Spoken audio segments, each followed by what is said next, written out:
Okay. Okay. So are you excited? Wait, you mean for this? No, I mean Major Bowser might be opening up today. Oh, that's what you're talking about. Oh, I thought you just meant, am I excited that we're doing this podcast now? Well, I mean, are you excited about that too? That's a good question as well. No, it's a nice change of pace because I'm at home now. Well, I guess it does raise the question of what is home, Mm. but I'm home in the sense that I'm in the childhood home that I grew up in. I'm here with my parents and my little brother Sharif, and it's been nice. I've been here for the past few days now, and I think I needed to be outside of DC for a bit. Do they know that you're sitting down to record the podcast No, but I'll probably tell them later. later? So they're not like, Sadly, I would have asked my mom to come and say hello, but sadly, she is doing some errands at BJ's. I don't know if you know if BJ's is in DC, but it's sort of like Costco. She's just getting some stuff. I've heard of this BJ's. I've never actually shopped there. You're too elite for that, probably, Damir. Am I? Maybe. Anyway, but I am so it's interesting to be back, so there's just like little things around that remind me of my past. So it was kind of funny. So I get back at my I'm in my bedroom and I look at some papers on the desk, and there's this printout from probably, I don't know, like 15 years ago or something. And I thought initially that it's some poetry because sometimes I would dabble. I don't know if I'd call it poetry, but verses and lines where I thought I could like do a song or a poem or whatever. And I'm reading this and I'm like, damn, I was really good back in the day. And I'm reading it. So I'll just give you an example of what I was reading on the printout. Okay, ready? Sure. Okay. Have you seen the accident outside? 7 people took a ride. 6 bachelors and their bride. 7 people took a ride. Don't let me die in an automobile. I want to lie in an open field. Want the snakes to suck my skin. Want the worms to be my friends. Want the birds to eat my eyes. And as here I lie, the lords fly by. Dark. Okay, but what's funny? I thought you might actually recognize it. No. Is Then it I is read is it the poem that Trump read on his campaign in 2016? Not quite, but and then I realized it's actually just the lines from the Doors song called "The End." Oh, I see. So it's Jim Morrison's poetry, and I got really excited. I'm like, "Damn, this is dark, but it's kind of good." Yeah. And like, I was kind of impressed, but I'm like, "No, it's the Doors." Yeah. Well, I mean, what does this say that you feel like you have a Jim Morrison in you potentially? Well, yeah, this sort of like this dark view of human nature, but you have that too, Damir. Right. And it's interesting that we should probably do a shout out to one of our fans, Tom Barson, because he made a comment. Because Damir, you and I had been talking about, if we want to promote the podcast or pitch it and get more people interested, like what's sort of our shtick, so to speak. Right. How do people like see this dynamic? What's distinctive about this podcast? And we were just kind of, thinking about that out loud. And then Tom Barson on Twitter, I had described the podcast, I think, when I on a tweet, like, this is not a left podcast. It's not a right podcast. It is an all over the place podcast. And, sort of like unpredictable, heterodox, whatever. But then he was like, well, not quite. Damir is actually quite grounded and grouchy. Shadi, you're the one who's pointedly all over the place. Right. But he said it kind of creates a bizarre effect, and it's like oddly compelling. And that was interesting to me because I hadn't thought of it precisely in those terms. But for podcasts, I think that's a very unusual combination. I don't know how grounded you actually are, Damir. Yeah, you're pretty grounded. Am I? I think so. That's good. Did you note the fact that he basically said we're not that unpredictable? Even though you're pointedly unpredictable, right? You're pointedly all over the place, therefore predictably so. Yeah, predictably unpredictable, Predictably I unpredictable. suppose. That's Yeah, good. That's not the worst thing in the world, right? I'll take it. Yeah, yeah. But maybe just to get to some substance, since that's what people thirst for, and that's what they desire most of all from our musings. And maybe this is a good place to start. I don't know. I was just thinking about it. I actually had trouble sleeping last night because I had all these ideas. I don't know if you've ever had like an ideas burst. Yes. Out of nowhere at an odd time, all these ideas for like articles you want to write, things you want to do, things you want to talk about on a podcast, they just sort of envelop you. And anyway, so I was just thinking about various things. Anyway, I'm the drive from DC to Pennsylvania was the first time that I was traveling outside of DC or even being in a car for more than 10 minutes at a time since COVID started. And it just does give you some time to reflect. I was 3 hours in Uber, basically, and I was wearing a mask the whole time, so I hadn't really thought of that ahead of time, which is like an odd thing. You can wear a mask for 10 or 15 minutes, but to wear it straight for 3 hours was certainly not the most edifying experience. But, me, so devoted to taking precautions and being a COVID hawk or whatever. Well, not really. Right. So, but, it was interesting to see just, what it's like to look around you. You're passing through Maryland, Virginia, then into Pennsylvania. And there was something quite, I don't know, beautiful is the right word, but very, very, it felt really good to see the world beyond me, that the world narrows and narrows during lockdown, and your circle quite literally becomes quite small. And then to be reminded that there is this vastness, of America. You go on the highway and you experience that, and it was actually quite packed. I mean, there were some traffic jams, which I was somewhat surprised about. I was all, Memorial Day weekend, so I guess people are making moves to different places.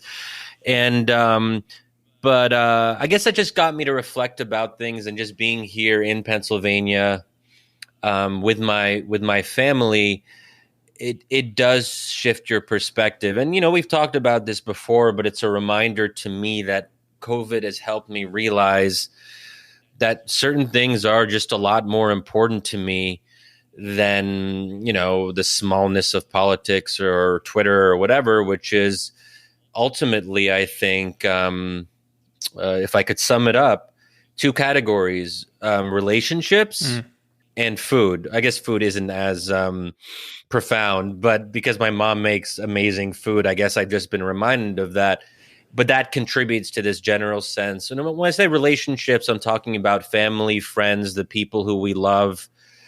And it's a reminder of the kind of fulfillment, happiness, this sort of low intensity pleasure and joy that comes from being around people you really care about over a longer period of time. Anyway, that's just sort of the mindset I was in, I guess, before I started spending more time on Twitter, but that's a different story. Right. Well, so a couple of questions. Right. So let me ask the second question first and answer it whenever you want. But do you think you've what you just outlined, are you put off by politics? Are you sort of drifting away from it more in a sense that the whole sort of DC policy bubble is just sort of repellent to you more and more? That's one question. The other question is maybe you can help me, but presumably some other listeners out there. What is the state of play in Pennsylvania? I was struck recently, I forget where I was reading this, but DC is actually in a huge minority of states at this point that has such strict measures, as I understand. I don't know. It's something I hesitate to put out a number out there because it's probably wrong, but it was single digits, the number of states that have the DC style measures still in place. So what's I wasn't Pennsylvania like? aware of that. Yeah. So what's Pennsylvania like? So, as far as I can tell, we're similar to DC, and that's led to some grumbling. Not to put my parents on the spot because I agree with them, kind of, but they're grumbling about it, and even though they've generally been very supportive of taking serious measures and lockdown and all that, and I was like that as well, and I say was purposely here because my view on lockdown has shifted, I would say, over the past few weeks, where just certain things seem quite arbitrary to me, and they sort of, I don't want to say they make me angry, although sometimes it feels like that. But basically, we're spending some time in Philly in a park, and they closed a major highway or street or whatever, and people are walking, and it was like a really nice vibe. The weather was beautiful and all that. And we wanted to eat. And the idea that we have to go and do takeaway and then like find some random place in the grass and it's kind of uncomfortable where, it's still basically doing the same thing. We're eating outside, and the arbitrariness of not being willing to open outdoor sections of cafes or restaurants, even though we know that outdoor transmission is pretty unlikely or pretty low and isn't a major concern compared obviously to indoor restaurants and things like that. You start to wonder, like, what is the thinking, and why aren't our elected officials or for that matter our unelected officials or health authorities, whatever, they're not explaining why they're making certain choices that I think more and more of us seem odd, weird, and unnecessary. And so I think that we're sort of in this state of, okay, we get it. Lockdown is important, but why? What is this? What is the game plan here? This is incoherent. And that me, Damir, I have a sort of obsession with outdoor restaurants and outdoor cafes. I think it's really important for people to be able to, have the opportunity to enjoy their lives in safe ways. Yeah. So, we have this question as a sort of family unit, like, what's up with Governor Wolf? Like, when is, what's the game plan here? Which is similar to how I feel about Mayor Bowser in DC. But it is nice to hear that it seems like reopening, at least phase one of it, will be starting soon. On your other question about the smallness of politics, I've always had this off and on relationship with political combat. In some ways, I do enjoy argument, and I like to think that I'm willing to rise to the occasion and go back and forth on some of these debates on Twitter and elsewhere if I'm in the right mood. But I guess I'm not a fan of small politics, and by that I just simply mean anything that's focused on Trump the individual, anything that is about partisan combat. I find all of that increasingly silly, boring, irrelevant, and it's not worthy of the people who have otherwise smart people on Twitter, commentators that I generally respect, and to see them dragged down to this level of an obsession with Donald Trump as this prime mover, this all-encompassing independent variable. And it's sad to see, because I think that our elites or experts or mainstream commentators, they're capable of a lot better. So I consider that to be a sort of devolving of the public discourse. And I hate that I'm dragged into it. I don't want to talk about it on Twitter, but then, you got to respond to something at least, especially if it's coming from prominent folks who you might otherwise respect. Yeah. Yeah, I mean, just on the whole sort of what COVID has done for me, psychologically, it's hard to tell on my end. I think we certainly talked about it in person. I don't remember if we mentioned it on the podcast, but Peter Pomerantsev's essay recently in the American Interest about the question of time, basically, in all of this. It's still so resonant because I was about to say I feel like this past weekend I struck some new balance, but I felt like I've said that several weeks ago, and then the balance crumbled away. In general, I've found, I mean, weirdly in parallel to, but we're different people, so I think it just manifests differently. I've had a lot of trouble, I think, of even though we're isolated, of somehow drawing a line between life out there and then sort of me time, and I think I've really struggled with that over the last few weeks.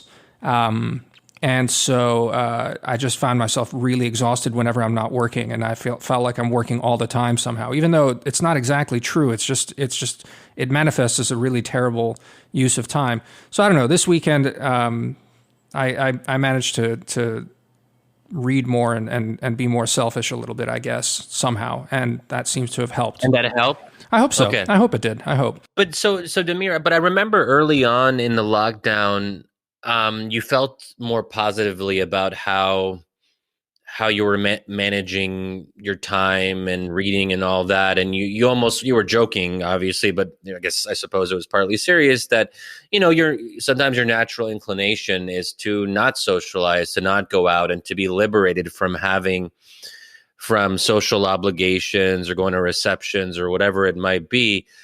I recall that, like, in March, you were like, "Oh, this is like my perfect hermetic seal or whatever." Right. But I guess that shifted over time, where you felt it wasn't providing that hermetic seal anymore. No, right. That was the paradox of it. It felt the opposite somehow, and I'm not sure why. I don't know. I'll probably have to work it out over the coming weeks and months, exactly what happened the last few months. And again, that's why I think Peter's essay is so good, because it's the lack of measurable time, how it's just this sort of event that happened, but it's hard to even remember it.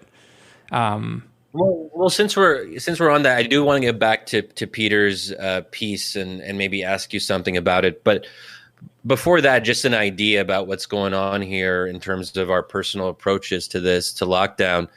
And I'm just making this up now, but I think that so I'm not 100% sure that I'm an extrovert. I think that a lot of my friends think that I'm an extrovert in some fashion, but let's say that I am. Okay. There's a possibility that there's a certain kind of extrovert, like me, I suppose, that lockdown is very good for. That it liberates us in a way, because we do enjoy spending time with people. We do enjoy being active, but we're not full extroverts. There's also this misanthropic side to us, or maybe I'm an introverted extrovert or an extroverted introvert. So what the Corona era lockdown has done for me, it's provided a kind of license and liberated me from feeling that I have to do things that I might not always want to do. That I like reading on my own. I like, binge watching TV shows, but I feel guilty about it I felt guilty about it in the pre-COVID times, because I felt like, wait, I'm actually going to stay home and be lame and read when my friends are hanging out. And like, whenever I had that choice, it's not that I felt pressure to meet up with people or to socialize. It's that I genuinely wanted to, or maybe my world is socially constructed that I'm so used to saying yes because of FOMO or whatever it might be. So what lockdown did for me, it gave me a new kind of structure, and it also resolved. I mean, I have this people who, I guess, read my stuff or have listened to this podcast for a while know that I have an obsession with the idea of the paradox of choice. And basically that with limitless choice, we end up becoming less happy and less fulfilled. And there's the whole behavioral economics experiment about the jars of jam. And like even my parents joke with me because they've heard about the jars of jam so much, and I kind of do a whole thing around it. And a lot of my talks, I'll mention the jars of jam. But basically, for the uninitiated, if you give someone, um, you tell people choose jam. You give one group 3 jars of jam, you give the other group, I don't know, 30, 27, whatever.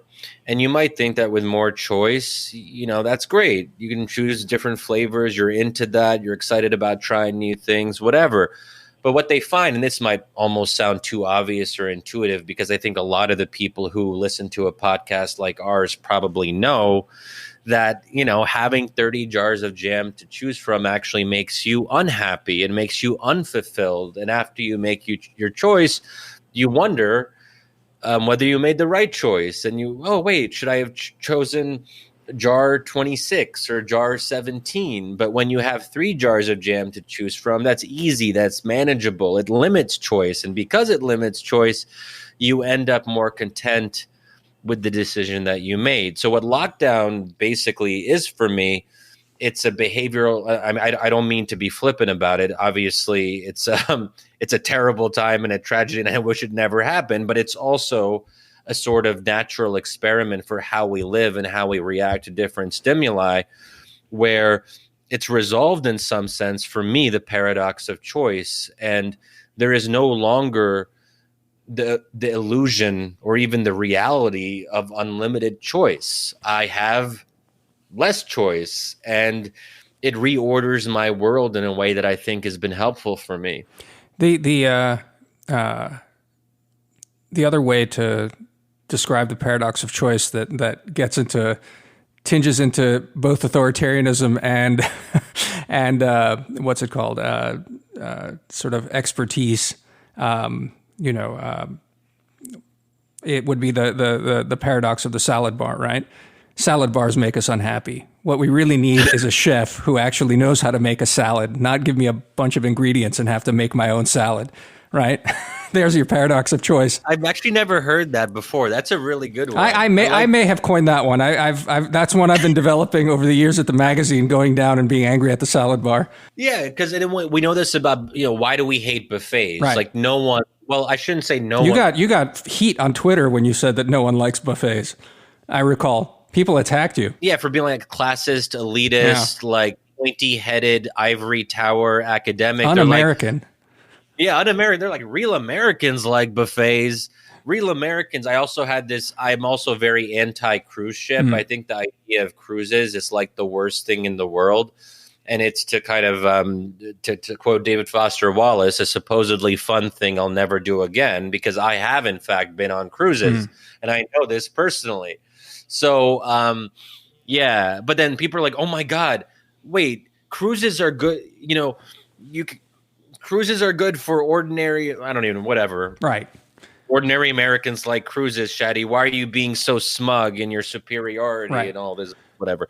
But I think you're right that, but the problem with the chef analogy, so I agree with you. If you have like one of the best chefs in the world, like, and they're cooking great food for you day in and day out, then the chef model, the authoritarian chef model, works really well. The problem is if the great chef who you maybe had, who was benevolent and nice and very good taste in food, if he dies or is removed because some chef the sous chef stages an internal coup in the restaurant, and then the sous chef rises to chefdom, then you sort of have a problem if the sous chef is pretty bad, or the sous chef hates you, or the sous chef is into, into Chinese food when you don't like Chinese food, but I don't want people to get the wrong idea. That was a bad example. Yeah, bad. Okay, if the sous chef is really into, I love Ethiopian food, and that's like the one cuisine that you hate, then you have a really big problem, because there's no way to get rid of the new chef. Right. And so maybe, the argument also for democracy is that it's important to struggle and make subpar salads at the salad bar, because it gives you an experience of making these sort of hard decisions, whether you're going to put eggs or or bacon bits on your salad, and it doesn't always come out all right. But it's better that everyone has the ability to make their own salad, even if outcomes are not always as good as they would be with a Michelin star chef. There you go. There's the whole. Damir, that's actually a perfect analogy. I could write like a short book on this, right? Like 100 pages about how democracy is like a salad bar. And then I think that would sell. It's one of those things that, well, when we had stores, it would be like one of those like crappy little books at the checkout counter that maybe, you end up buying as well because it's fun. I was going to say it should be an American interest essay, but maybe your readers are too sophisticated for salad bar comparisons. I don't know. Yeah. But back to the alienation from politics, and then the fact of Trump. Did you read that? I'm trying to remember if I sent it to you. The Washington Post column by Henry Olsen about Trump and his reelection strategy. Yes, I did read that. Yeah, I mean, because you also went on and tweeted a bit about I think around the same subject about the lockdown and expertise and your all mixed through all of this that you've just been describing, your trip and seeing your family and the sort of shared anecdotal, let's put out there, but still shared sort of frustration with how things are going. I don't know. How do we dive in on the question of Trump and all of this? My feeling is that, and I've had this sort of inchoate feeling for a while, and I felt that Henry Olsen's article did a good job of maybe solidifying some of these thoughts I've had. But it's that, the sheer perversion of Donald Trump, his ability to alienate so hard so many people has paradoxically created a reaction among people who can't stand him that has caused them to, I think, almost in a panic grip onto this idea that a path through this can only happen through experts. Trump is flaunting expertise at every turn, and therefore, destroying the country. I mean, it's in so many ways, it's an echo of everything that's been happening up until now. And in the early days of the coronavirus, there was a lot to recommend this, and I think polling still bears out that people are very skeptical of Trump. He's not doing well, but it's in your tweets and in general, this sort of feeling of people just being fed up, and never mind, me and you complaining about simple personal comforts. I mean, what we're also talking about is this massive, massive unemployment, and people are really hurting out there. And one wonders whether we're about to have another shift. And, so Memorial Day weekend just happened. Americans traveled a lot, especially into Florida and these other places. 14 days from now, if there isn't a spike in cases, of course, people will say, well, it might be heat, it might have been social distancing, et cetera, et cetera. This doesn't invalidate anything. But I do feel like it will have invalidated a whole bunch of stuff. And I think you were getting at this in your tweet thread. So I don't know, you want to run with any of that right now? Yeah, I do. Yeah. Okay. So, I was a bit more angry about this yesterday, so let me try to artificially summon yesterday's anger. But basically, I don't know. When I think about it, it does rile me up a little bit. And the fact that I have this reaction, granted, people might attack me for being a contrarian and all of that, but ultimately, I am, I am on the left. I really don't want Trump to win, and it scares me. And I've talked about this in the past, how it's just going to be the thought of 4 more years of this is just appalling and exhausting and all that. But the fact that, and someone who was pro lockdown like me, and really, and in some sense would have preferred a stricter lockdown for a shorter period, the fact that I'm now finding this own resistance inside of myself, that it's building despite the fact that I know that it might be slightly problematic. So I have to sort of correct for that and make sure that my anger doesn't lead me to take positions which are just wrong or are too much a reaction to the people who I am annoyed by. And this is so often what happens, that if you have these smug so-called whatever liberal elites who are COVID shaming everyone and being holier than thou, that you start to develop a political position or even an ideological position that is defined in opposition to them. So you're not really, your position is not a true reflection of what you actually believe. It's more of an oppositional stance. And we all have to be very careful about that. I know personally that I fall into that sometimes. So that's one concern that I have. So in this tweet thread, I tried to be a little bit self-conscious about it.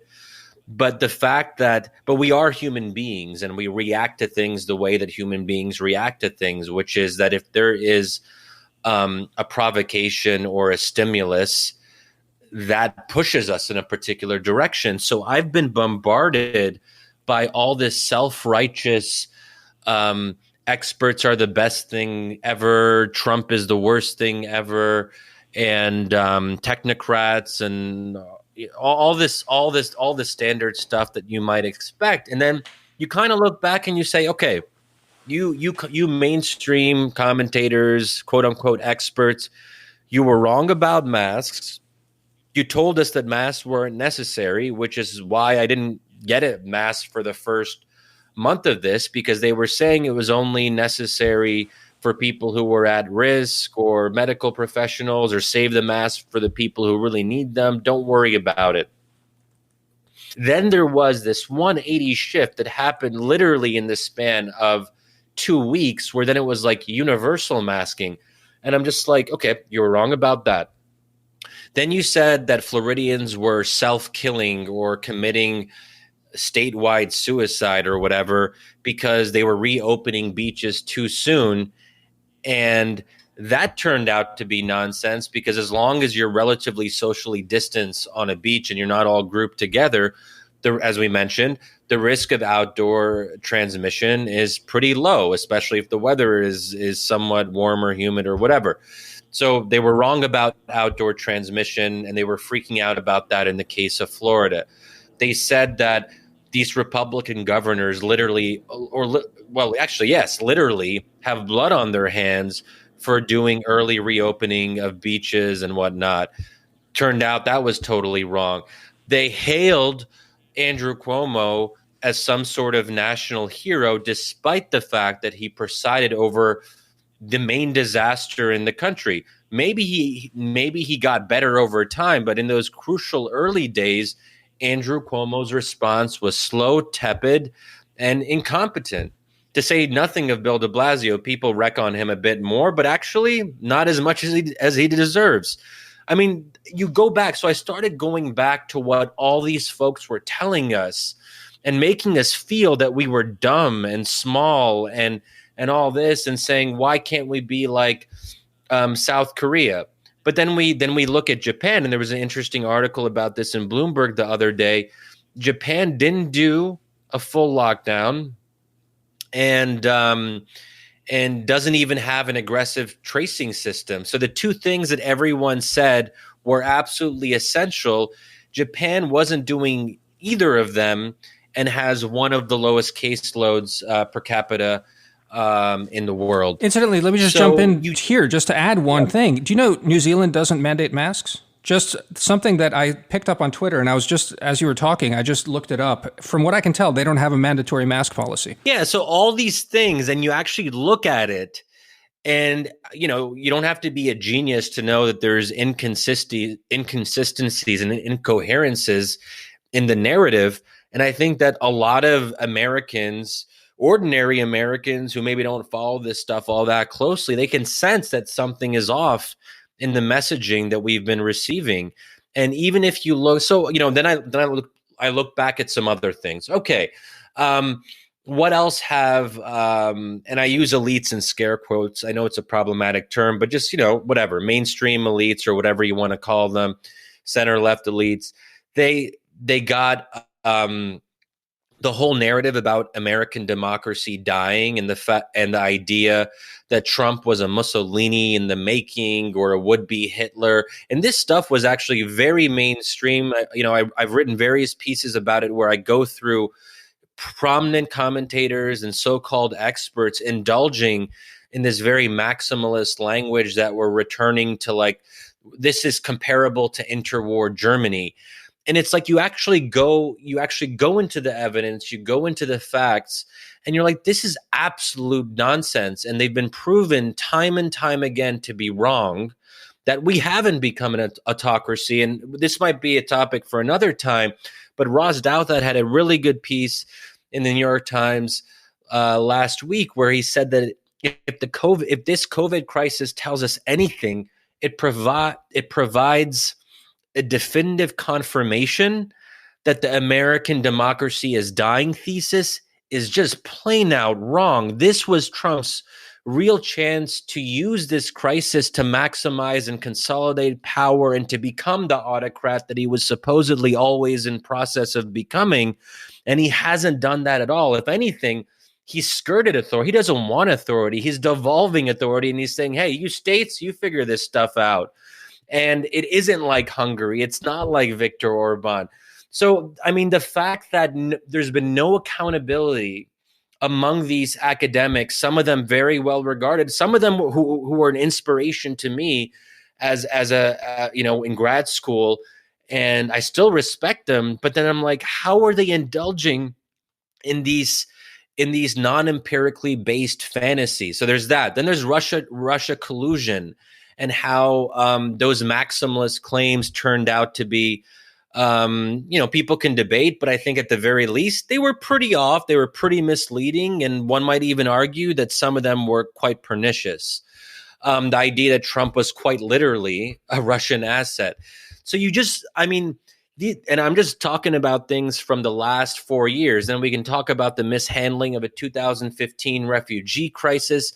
These are centrist elites who we entrusted governance to because they were supposedly smarter, better, more enlightened. And at some point you have to say, I mean, why do they deserve our trust and deference? Sorry, that was a rant. And I'm very sympathetic to a lot of it. But I wonder, that's what I liked about the Henry Olsen piece is that, he lays out that Trump is making a calculated gamble. He's always been a gambler in politics and his businesses that have failed, but he always takes bets and then plays hardball, right? So the bet that he's making right now is that public sentiment's against him and his handling of it, but that there will be a shift soon. He's betting that we won't have spikes and that,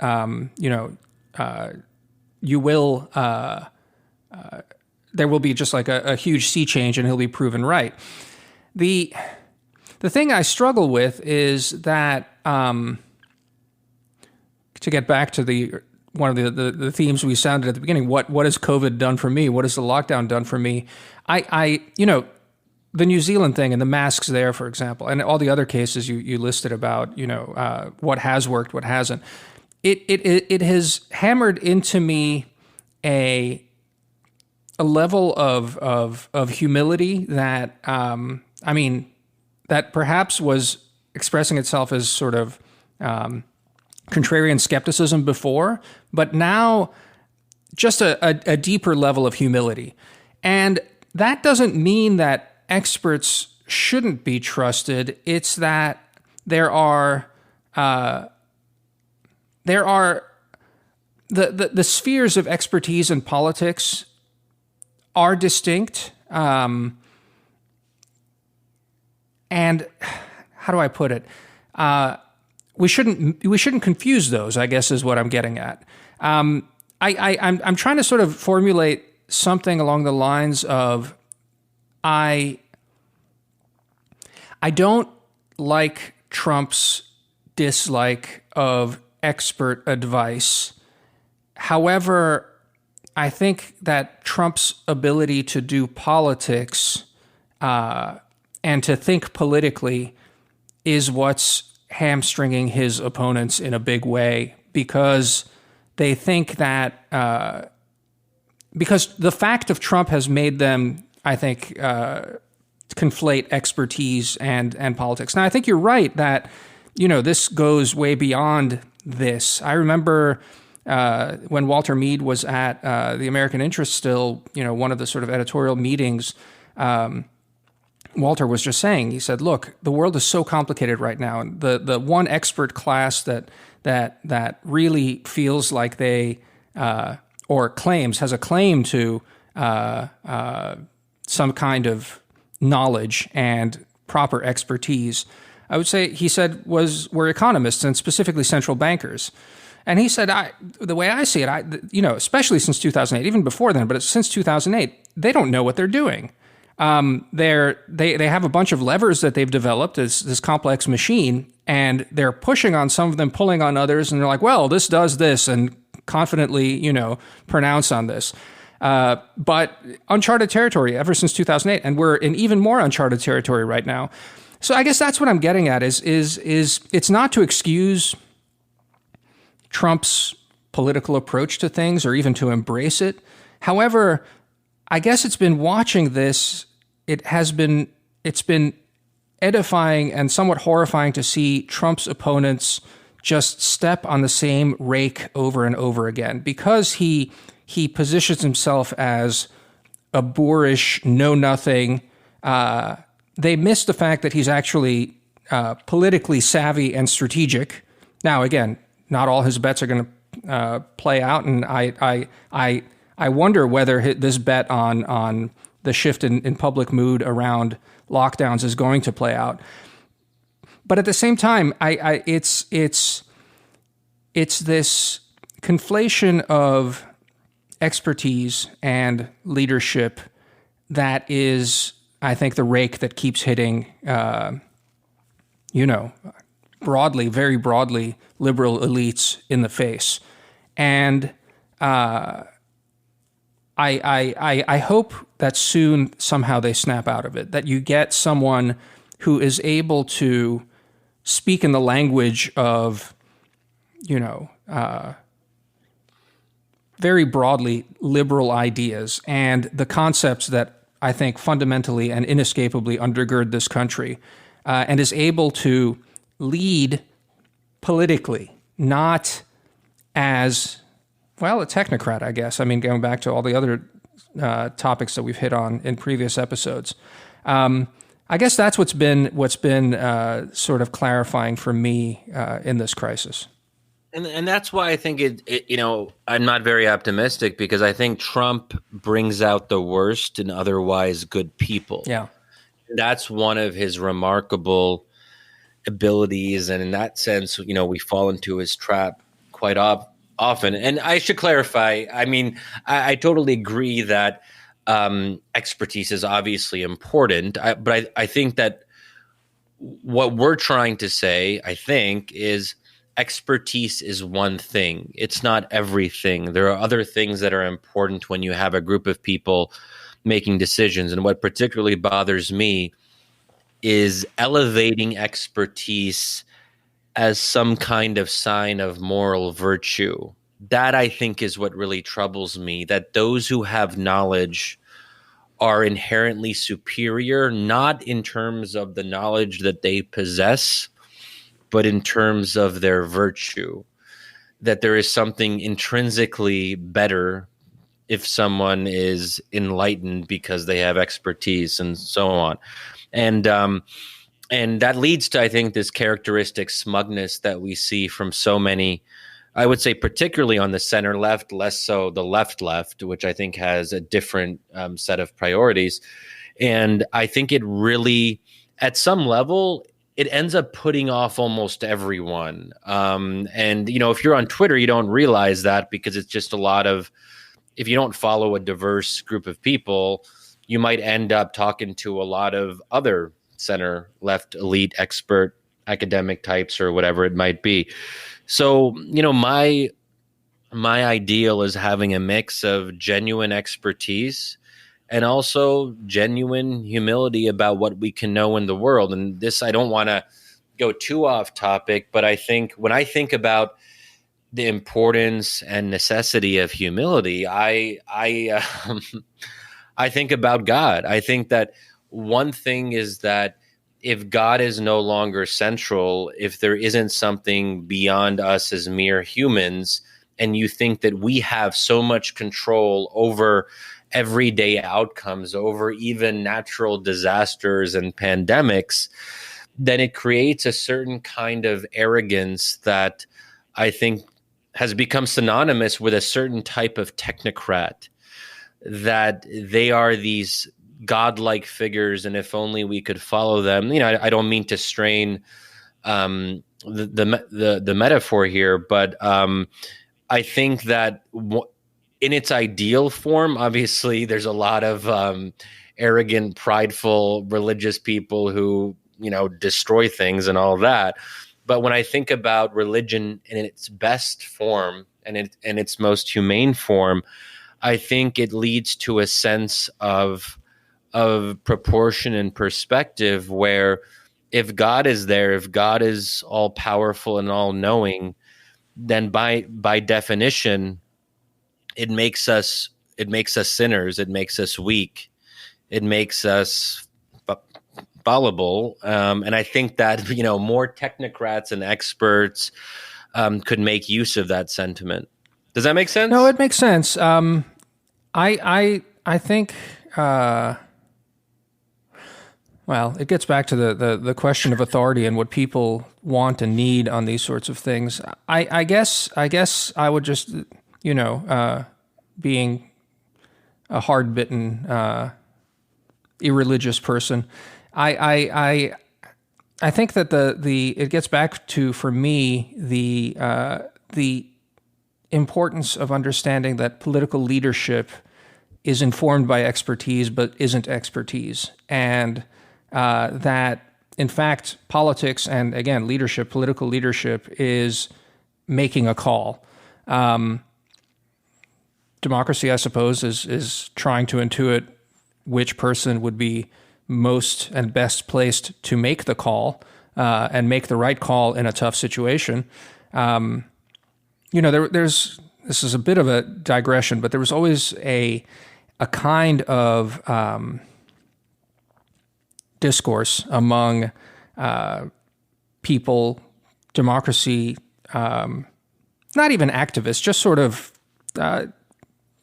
political scientists to a less extent, because it's not quantifiable, but just when you talk to people about democracy casually, there was an assumption that the sort of collective horse sense, the wisdom of crowds, but the collective horse sense of voters is able to ferret out the qualities in a leader of a quality person, and that necessarily, therefore, the leadership need is met. I've always been skeptical of it, and that's why, to a certain extent, the election of Trump has tickled me. Not because I want ill for America or the world or any of it, but come on. And yet, here we go. Where I find myself now in the situation watching this. I'm not sure that Trump's political gamble is going to pay off. But you know what? The Americans have voted for a certain kind of politician, and the country, they didn't vote for him by a majority, but they got him given the system that they have. And, now we have this guy leading us, and I'm looking at it and he's making political decisions, whether we're going to pay the price, whether by July we're going to be in triple lockdown because the New York situation has spread across the country, or whether by July we're going to be sort of looking back to what had happened and not really comprehending what we were talking about in April. I don't know. But it's been interesting to watch, again, this tension between expertise and political leadership, and how different sort of classes and politically oriented people are interpreting and dealing with these things. I hate to say it, that is, even if Trump's gamble here ends up being catastrophically wrong, I feel that the lesson learned by Trump's opponents will be the wrong one at the same time, if that makes sense. Yeah, yeah. So there's a lot there that's interesting now that I'm just kind of thinking it through. Well, I mean, first of all, the next 2, 3, 4 weeks or whatever, I think will be pretty crucial to get an early indication of this. Just based on what we know about incubation periods and so on. And my sneaking suspicion. Well, certainly he's made a big bet, as you kind of laid out, and as Henry Olsen lays out in his Washington Post piece. And this is where I think Trump is not some like random dummy. He actually has made a calculation. And my sneaking suspicion is that he's made the right bet. I hate to say it. And, but, I think there's also this sense of, I don't know if karma is the right word, but I almost feel like there's some there's some weird force, this weird psychic force in the world that if liberal types keep on insisting on one reality, this psychic force in the world almost wants to punish them for their smugness. Yeah. That makes obviously no sense. No, I mean, I understand the sentiment. Yeah, sure. I don't believe in the force, though, but I understand. I don't believe in the force either, but it's almost because it's happened so often as of late, not just in American politics, but also on things like Brexit. And I don't know, maybe I suppose you could hypothesize that if God has a somewhat eccentric sense of humor, that there could be, some role there. That's not really my understanding of God. I don't tend to see God as someone who is a particularly interventionist God, but, putting aside a whole theological conversation about agency and free will and all that,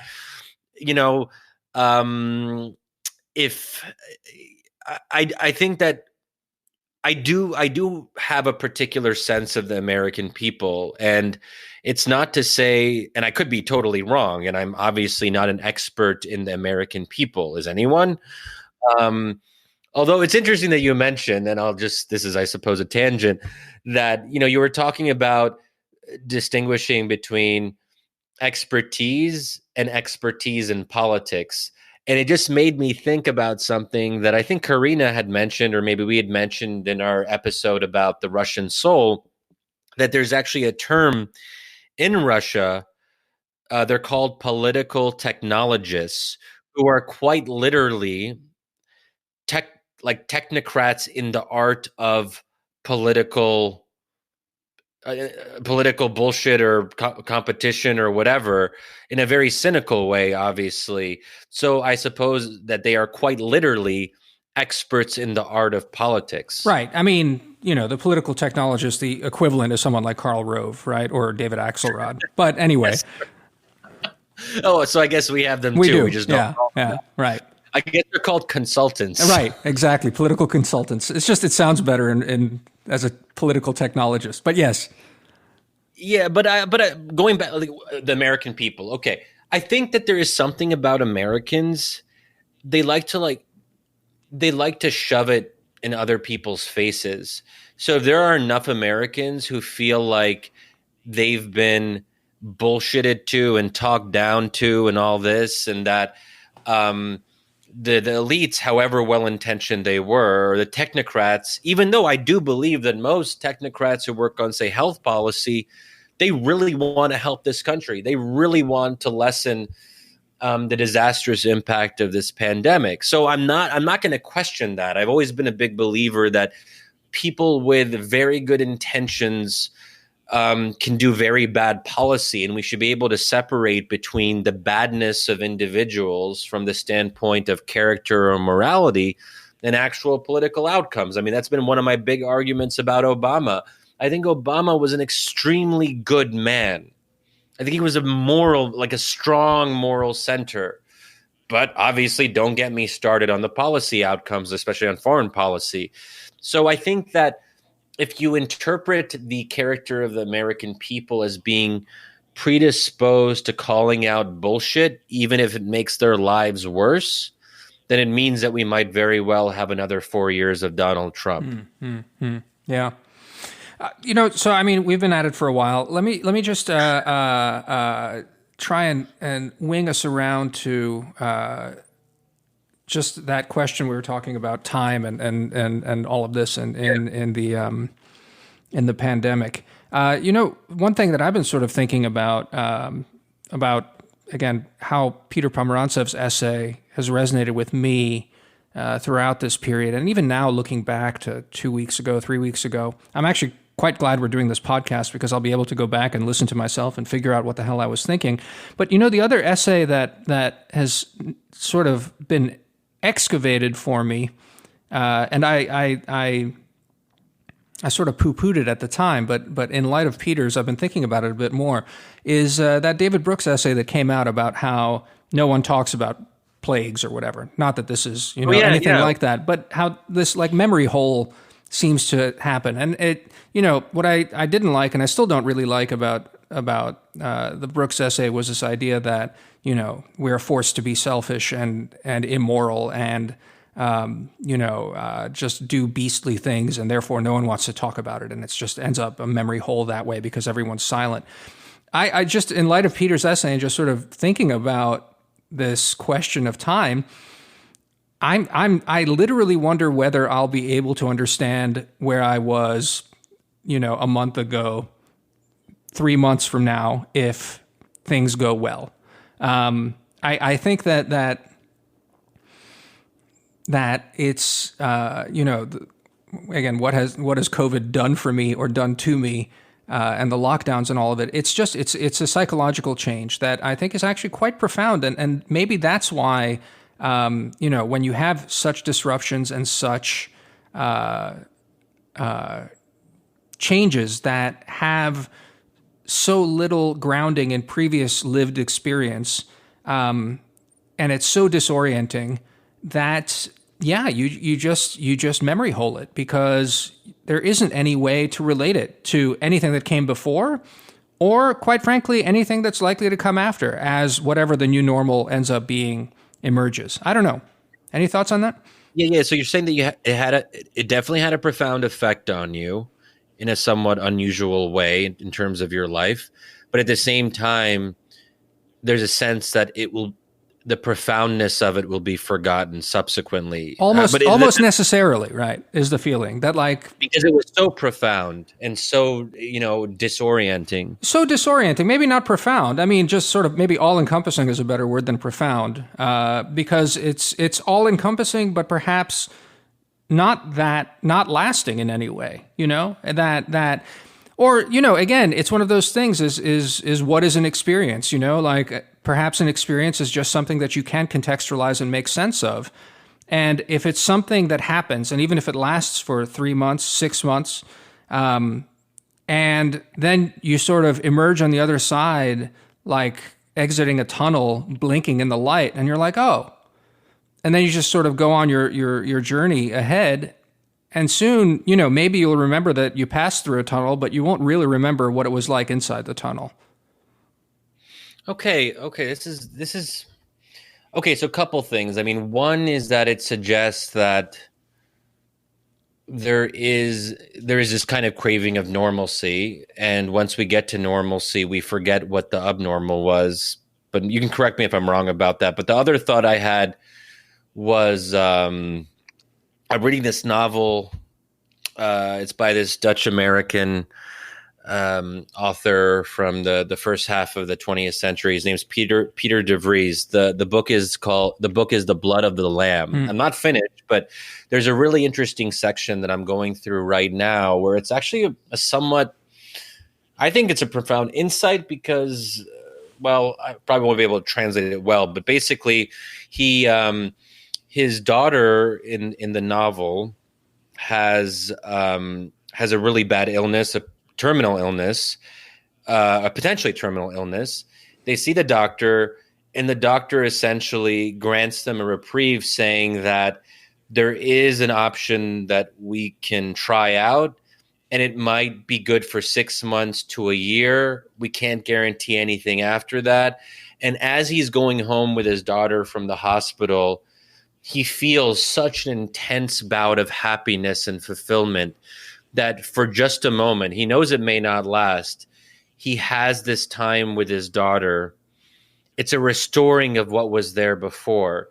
So it's a really interesting argument that he's implicitly making, that the greatest kind of happiness doesn't come from the peaks of our lives, like the moments of being totally, utterly in love the first time we see someone, or the most amazing trip we've ever experienced, or getting some award that defines our career.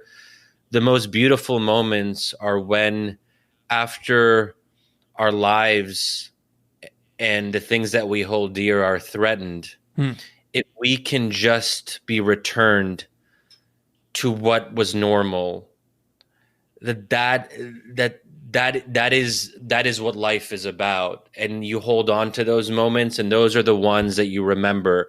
And there's some other examples in the novel where there's a few friends with the main character talking about the great moments of their lives, and they're just sharing stories late into the night, and they all choose anecdotes from their lives where they were so close to death, or their lives were so close to unraveling, and just at the edge of the cliff, so to speak, they were able to find a way back. And that's the moments. Those are the moments. No one talks about their marriage or wedding or love, as great as those things might very well be. They remember what it was like to stand back and see death, but to ultimately avoid death, or to avoid some utter tragedy. So I don't know, that just came to mind, and I don't know if that kind of provokes any thoughts on your end, but that there is something there that I'll try to unpack more as I finish the novel. But I think you might be getting at some of that, or I could be totally off. Yeah, no. I mean, it's a facet of that. It's for me, maybe it's more that we have less access to ourselves, even our memories, than we're comfortable thinking. I mean, that's where I think the David Brooks piece perhaps is wrong, because it assumes, a possible access to everything, and that there's a kind of, I don't know, not necessarily Freudian, but Freud came up with the idea that we're repressing these sorts of things. Whereas, a different way to think about it is that they just become inaccessible, because whether it's, this loss of time sense that we have, that it renders the entire experience hard to parse. And now, sure, I'm sure novels will be written after this as people try and grapple and reinterpret what had happened. But it's a feeling of that perhaps all of this will be incomprehensible, quite literally incomprehensible to us on the other side. And it's not, the only thing I'd say is I'm not saying it's a desire for normalcy, because one can imagine, in fact, that a vaccine doesn't happen, that treatments are unsatisfactory, and our lives are transformed. In that sense, perhaps this early period remains more comprehensible, and in fact, our memories of what was before become more difficult to properly conjure up. Maybe they're just colored with a kind of nostalgia and even a feeling of silliness and innocence, but you'll never recover it properly. Like, there's no actual recovery of memory and past experience. I don't know. Anyway, that's a okay. That what you just said right there is okay. So there is no recovery of past memory and experience. So I mean, that's something we may want to revisit. I'll just say though that one interesting thing about the Brooks essay, because you're talking about how there might be literature, there'll be literature, and coronavirus will figure into the literature, and I don't know, a character will be wearing a mask and all that. But what's interesting about the Spanish flu, or whatever the good folks are calling it now, that there wasn't actually much great literature, if any, and that's one of the points that Brooks makes in the piece. There wasn't a literature that emerged from that moment, that defined that moment. Now, there's nonfiction that came several decades after, as historians kind of went back, but there isn't the great Spanish flu American novel, and that suggests a certain desire to forget, or, that it wasn't, as you said, Damir, it wasn't ultimately comprehensible. People may have tried to make sense of it, but they couldn't make sense of it in a way that could lead to literature, or that could lead to a narrative that made sense to the reader. So people decided to forget, or to table it, or to suppress those memories because they wanted to move on, and they wanted to write presumably about other things, the Roaring Twenties and Fitzgerald. I don't even know. I think Fitzgerald was probably, one of his books was probably in the 20s. So, I mean, so that we might very well have a situation where it's just bad literature, or do we have a great pandemic movie, not about like some apocalyptic thing where there's a virus that kills people. We've already had those, Contagion, Outbreak, whatever, but a great movie that actually has the coronavirus as one of its central narrative movements. I don't know, and it was actually quite hard to come up with good post 9/11 literature, and there's been some interesting writing about how it took us a while to have a great post 9/11 novel. Some might argue that we haven't had it yet. I personally think there's at least one. But I remember that Updike wrote this in his latter years. He wrote a novel called The Terrorist. I think came out maybe 6 or 7 years after 9/11. And for someone of Updike's stature, it was remembered as one of his rather minor and unsuccessful works, because it's actually really hard to write well, at least in fiction, about something that is first of all quite recent, but also so definitive. I mean, a lot of us tend to see, at least I do, I see my life as being, pre and post 9/11 for various reasons. It's hard to kind of write about that in a compelling way narratively, I guess. And I suspect that it's going to be difficult to do that with the coronavirus too. Yeah. No, I think that's right. Well, lots to unpack for the future. Let's note some of these things down and return to them. Good talking as always, Shadi. Okay. All right. Later. Bye-bye. Later.